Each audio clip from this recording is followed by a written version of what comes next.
Hey, welcome to Beta List. I've got Elliot Tomaeno here, the founder of Astrsk PR. How are you, man?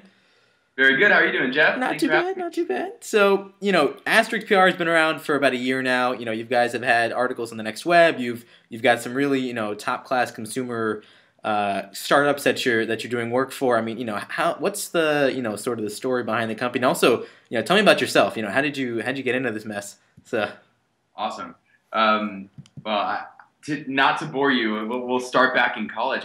I fell in love with PR with one of my professors, Rebecca Self. She was teaching a PR class at my school. I was actually going to school in Switzerland, and she was this American professor. We really connected, and she taught me a lot about PR. And it's the first time during college that I really felt like I found something that I loved. So I did an internship in college in the PR department. And then after college, I went on to work for the international motorcycle shows with a PR agency called Spin PR. sweet. So I was traveling around the country to 38 different states, kind of as the spokesperson in many of those states, getting on camera, talking about the auto show and the fact that we had 500 new model vehicles and the fact that Sugar Ray was performing that night. It was a lot of fun, but I realized pretty quickly that I wanted to be in a different industry, an industry that I was a little bit more passionate about.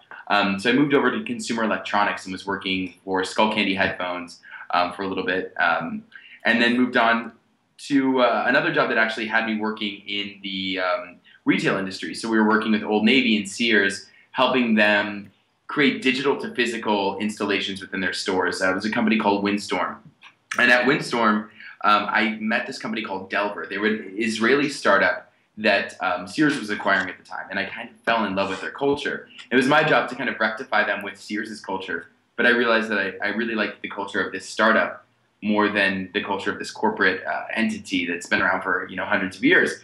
So I really kind of feel like I fell in love with startups at that point. Ended up working for a couple, great boutique agencies, Blue PR, which is based out of Paris and London.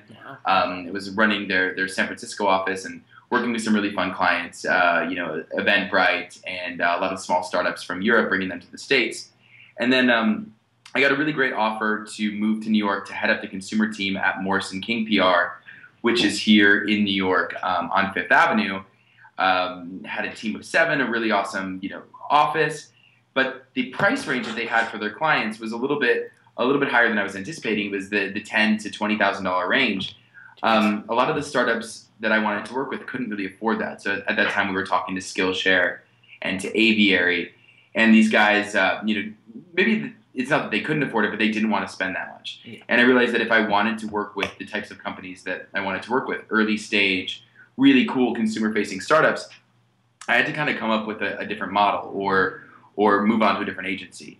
I looked around and there really weren't any agencies out there that I respected at that range, below $10,000, that really resonated with the startup set. So I decided to create my own. So we launched Asterisk a year and a month ago, I believe now, to focus on that startup, the early stage consumer-facing startup, usually seed funded to Series A funded. Our clients currently range from having no funding institutionally to having 12 million in funding.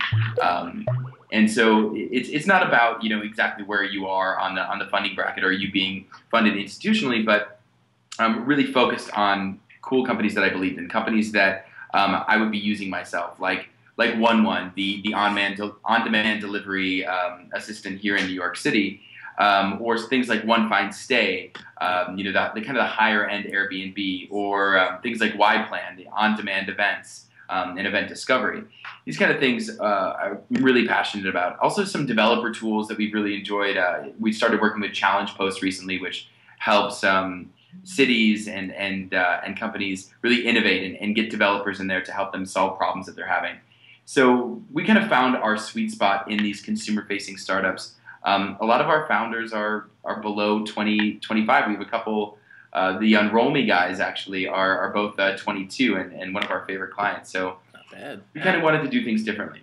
Okay, not bad. So, like, what would you say is like sort of the asterisk difference? I guess, like, what would asterisk do for however much they're getting paid versus what the big conglomerate PR firm for $20,000 a month is doing for them that's any different or any better or worse, or what do what's sort of the bracket? I mean, I've heard horror stories from friends of mine who've had funded startups, and they say, oh yeah, I spent $30,000 on a release and I got an article in Martha Stewart Living. I mean, and it wasn't even the right category. So what's the sort of difference there?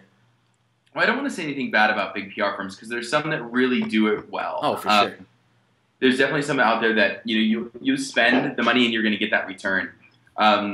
I would say that our main difference, regardless if we're looking at us versus another boutique agency or us versus a top tier big name agency that's been around for 100 years, I'd say that the focus for us is really a focus on bottom line business goals. So when you come into Asterisk, it's not about what press do you want to get. It's about how do you want to change your business? Where do you see your business going? And how do you want PR to affect that? Good PR really does start from a solid narrative, and that narrative usually comes from the founder. So helping founders really hone that narrative and understand what they're really trying to achieve. I think we're really quick, we're really young, and we iterate very fast. So if we have a pitch that's happening right now and it's not working for you guys, we're going to change it within that day to make sure that we're resonating with the right folks that we want to resonate with. For us, I think it's hard to say in one sentence how we're different, but I think it really all comes down to we're not afraid to take risks, and we want to make sure that we're working with clients that aren't afraid to take risks as well. It sometimes is hard to say something that's unpopular, but if it's the right move for you and your company, let's go about it the right way. Let's be delicate, but let's say what you really mean, and let's let the founder's voice really come out. Even if it's something that's unpopular or another PR firm might tell you not to say, we want to make sure that your differences of opinion, your left of center thinking is highlighted in the right way for the right reasons. Okay, not bad at all. And Betalist has a lot of early stage companies, like very much earlier stage in the clients that you guys have. But what would you say is some good strategies in the beginning for these guys to sort of get noticed a little bit? Obviously if they get put, we always send out large emails to thousands of people with like, here, sign up for this guy's, shtick. But, aside from that, like, what are some quick and easy ways, whether it be content marketing or, in your opinion, to really, get ahead in the beginning, like the very, very sort of beginning? Well, Jeff, you're not wrong. We do have some later stage companies, but we also, like, for example, 11, which is get11.com. Yeah. These guys are completely unfunded, and they're an early stage company here in New York. The founder is 26, and we work with them as well. Okay. It's not just like how much funding you have and yeah. But really it's about the idea. So no matter who you are and what stage you are of a company, don't think that just because you're young and you're early stage that you can't find the right partners or that you can't use top tier partners. For me, this is a passion project. I'm in this industry because I want to work with really crazy young entrepreneurs that inspire me. And if I find one that doesn't really fit the mold of our other clients, I'm not going to write them off. So fair enough. That being said, there definitely is a cost associated with PR, but there's ways to get around that as well. Some people will work on equity. Some people will do cash equity splits. We've explored that for a couple of our clients in the past. So don't write off the fact that you could work with a top tier freelancer or agency. That being said, if you don't have the budget to do PR, that doesn't mean you shouldn't do PR. You should be able to do this stuff on your own. A couple caveats. Number one, do not try to attempt to do your own PR if you are the lead salesperson or the lead developer. Your skills are needed selling your product or developing your product. Yeah. So maybe pass that off to someone in a marketing capacity or a co-founder that can be more focused on some of the marketing initiatives. That being said, there's a lot of things that you can do. It all starts with reading and researching a lot. So understanding your sandbox, let's say. So in what industry are you playing most? Who are the competitors there? Who are the big dogs there? Who are the other startups in the space? But also who are some of the other legacy companies that have been existing in the space? For example, 11. 11 has a competitor in the startup space called Postmates. They also had a competitor in the past. Well, it wasn't ever a competitor because they weren't companies functioning at the same time, called Cosmo. So when we're starting with 11 in this on-demand delivery space, we got to look at everything else that exists out there. eBay on demand, eBay now Yep. is one of the big dogs in the space. So really understanding who are the competitors that are on the same level as us, also a startup, maybe a little bit more funded. Who are the big dogs, the eBay now? Who are the legacy companies, the Cosmos of the world that existed in the first .com boom? And who do we see as potential players that are going to be getting into the market? So really understanding the market fully is really important. Who's written about these people, taking that all down in an Excel sheet and understanding which journalists are actually interested in the space and have covered your competitors. Okay. Then from there, you got to figure out what your story is. So what's newsworthy? It's not just, hey, we exist. Let's architect a launch. If you're launching, let people know 2 weeks beforehand. Set up an embargo time and say, hey, nobody can write about this before 11 a.m. on Thursday the 24th. And then reach out to the top 10 journalists in this space and really try to get them first. It's not about quantity, it's about quality. If your story resonates, your narrative resonates, your product resonates with one of these top tier journalists in the space who cares about the space and has written about your competitors, you're in a great position. You only need one or two of those stories to kind of put a stake in the mud and say, hey, we're here, we're legitimate. Before we started working with 1-1, they had generated tons of press on their own by just sending emails and doing research and understanding who is writing about this stuff, who cares about this stuff, and just writing them a casual email. When it comes to the email, you might think that you need to write a full press release or send over a bullet point media briefing. It's not true. No, you need to catch people. You need to get their attention. That starts with the subject line. And once you get into that email, you need to lay it out for them, usually in less than 2 paragraphs and a couple bullet points. If you can do that and capture their attention, the next step is getting on the phone with them and getting the full story to them. Yeah. But really, it all starts with a cold email in many ways. We have warm relationships because we work with these guys on a daily basis. But if you have a really good email title, a subject line that's short and that's engaging and that references their work, and you kind of are paying attention to how they act on Twitter, how they act, what they write about, you should be able to kind of intuit what type of approach this person's going to like to see from you, and really take that into account. But yeah, I know when I used to get like 6-page press releases, I was just like, I don't want to read this. Bye, so. But just cold, but something. But aside from that, that's very cool. So like it seems the approach you guys take is like like you said, very small, very boutique, but also very sort of personalized. But sort of on another. What are some of the, every entrepreneur has these, but like, what are some of the top, failures and top successes, I guess, that you've had in your career, whether it be with Asterisk or maybe when you were, the years before working for different PR firms, it's always interesting to hear these, little stories. So, well, failure first, and what you learn from them too. Yeah, that's always like the classic thing. But yeah, go for it. Pick one. Band Page. It was called Root Music at the time. Band Page is a Facebook application that helps it helps musicians connect with their fans. Okay. When they were launching, I became friends with the founder and helped them with their PR strategy at the beginning. I was 23, did not have a firm, and was very much a freelancer. Yeah. I had worked on some top tier PR campaigns in the past, but this was really my first startup that I was doing on my own, without any guidance, without a boss. I took some serious risks in the pitching, and I don't even know if I knew that there were risks at the time. But let's establish the ground level here. Basically, MySpace was still popular at the time, people would go to MySpace to learn about musicians and listen to their music and hear about the tour schedule and see some photos of the bands. That's fun. Facebook was the more popular network and was growing every day. But people still went to MySpace for music. And I sent an email around to the top 30 journalists at the biggest tech publication saying, MySpace is officially dead. Band Page, called Root Music at the time. Root Music puts the nail in the coffin of MySpace. Why? Because people only go to MySpace for music. Only musicians and fans go there. Yeah. Now we can offer those same functionalities on a Facebook fan page. That's ballsy. Allowing people to listen to the music and to see the tour schedule and to look at photos while the music was playing. So actually enhanced capabilities. Yeah. I got an email back.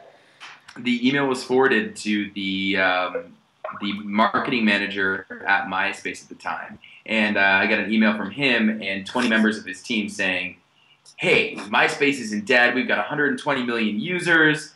And they kind of attacked me on Facebook and got me on and got like really personal on over email and saying, you know, that's kind of silly that you sent that out there. I mean, you know, that's interesting. I mean, you know, again, it's risky, but I mean, you know, they're the one. I mean, sorry, you're the one saying "I told you so" at the moment, anyhow. So well, at the moment, I freaked out and I didn't know what to do, and I was calling all of my mentors and I said, "Hey, am I in a lot of trouble here? Am I screwed?"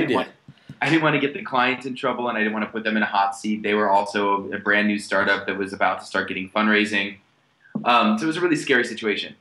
It ended up generating like 25 pieces of coverage, and I believe 3 to 6 months later, MySpace laid off about half of their staff. Yeah. Not to say this had anything to do with it, but I think we kind of predicted the direction we were going, and that kind of very bold statement is what I've built my career on in a lot of ways.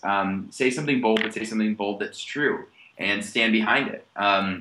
You may piss people off sometimes, but stirring controversy around something that's truthful and that's moving the conversation forward is not a bad thing. Mm-hmm. It's a risky thing, and it needs to be done right, and it needs to be done with tact.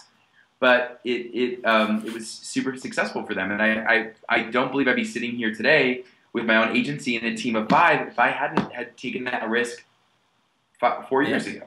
That's true. I mean, you know, it's sort of a, I don't know if I'd call that a failure per se, but I mean, it's just very, you know, it's one hell of a ballsy move. I mean, like you said, it paid off. So, I mean, definitely. Yeah. Definitely. I mean, and like we talk about legit failures, I worked at a PR firm that I definitely did not get along with the management, and that was a really hard situation. It was early on in my career. It was after I was working for the auto show firm, whom I loved. You know, this woman became a huge mentor for me and a very good friend at Spin Communications. But then I moved on to this next firm, and I didn't get along with the management, and I didn't really see eye to eye with them. But I really still wanted to do great work, and I wanted to learn from them. And it was a really hard situation to want to learn from someone that you don't mesh with, or that maybe doesn't respect your style. And it made me really question myself in this industry. Wow. And I think I ended up leaving that firm after only 3 months, and it was kind of a big letdown for me. But once I moved on, I found that, you know, that wasn't the right kind of firm for me, that I probably shouldn't be in consumer electronics, or I probably shouldn't be working with these kind of folks, that I probably have some authority issues, all the like, that I really needed to be autonomous and make my own decisions. And it was a hard lesson, but I feel like fail quickly. It sounds so cliche now. Everybody says, you know, fail so early, fail often. Yeah. Just you gotta kind of know when to move on. Yeah, gotta cut your losses. I mean, that's even to this day with some of our clients. You know, 99% of the people we've vetted in a way that we make sure that these folks are the right fit for us. But once in a while, there's a company whose culture is so different than our culture that it doesn't really work out. And it's really important to understand early that this isn't going to be a match. Like I said, it's very rare, but it's important to recognize and not take it personally. Yeah, exactly. It's just, you know, it's all sort of business at the end. But I mean, even then, it's just, you know, it's amazing, like some of the stuff that you know, goes on here and there. But I definitely feel you on the, you know, sort of just be bold, you know, and fail quickly. Is, you know, I wish more people would sort of hear, like, you know, everyone says it, like, you know, I'm a big, I guess you could say, proponent against like the whole preachiness of a lot of different people in tech and things like that. But like, you know, some of the stuff is really true. Like, you know, if you know, cut your losses and move on, you know, stop wasting money, time, and, you know, it's not going to work. So it's a hard one to take to heart though sometimes too, because, you know, when you tell everybody, when you're a founder, everybody knows that's your life. It's hard to say, okay, that didn't work. Yeah. One of my best friends is launching his 3rd startup next week, and the first 2 weren't necessarily failures. They, you know, one was super interesting and maybe just didn't find from that quickly into to craft the narrative. Like, you own your own narrative. Yeah. You know, when I moved on from that PR firm, in many ways, like, I didn't really have a choice. You know, I didn't get along with that team. If I didn't move on, I would have been let go. But really crafting that narrative about yourself as it's happening, I think is really important. It's, you know, it's part of the perception game. It's part of PR. Yeah. But it's also you telling yourself that it's okay that didn't work out, and I'm moving on to my next thing, and this is going to be better for me in the long run. Exactly. Yeah, no, I mean, totally. I mean, it's definitely it happens. I mean, everyone's had stuff that doesn't work out, and you just get over it and shut up. So, but very cool, man. Well, any cool things up for Asterisk in the next couple months here?